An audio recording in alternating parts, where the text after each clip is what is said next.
இடத்தை நோக்கி பறந்து போனாங்க. எலுமிச்சை மரமே, நீ எப்படி இருக்க? நாங்க 2 பேரும் உன்னை பார்க்கறதுக்காக வந்திருக்கோம். ஏய் குருவிகளா, இங்கேருந்து ஓடி போயிடுங்க. எத்தனை முறை உங்கள்கிட்ட உதவி கேட்டிருக்கேன், ஆனா நீங்க 2 பேரும் அந்த உதவியை செய்ததே இல்லை. இனிமேல் நீ எப்ப உதவின்னு கேட்டாலும் நாங்க வந்து செஞ்சிடுவோம்.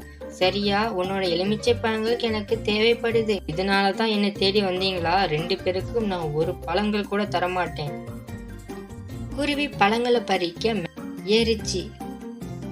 உடனே எலுமிச்சை மரம் முட்கள் நிறைந்த கிளைகளால குருவிய ரொம்ப பலமா அடிச்சிருச்சு. அடிய வாங்கி அந்த மரத்திலேயே கீழே விழுந்துடுச்சு.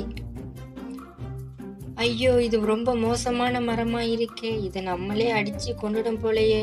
வாங்க, இங்கிருந்து சீக்கிரமா ஓடிடலாம்.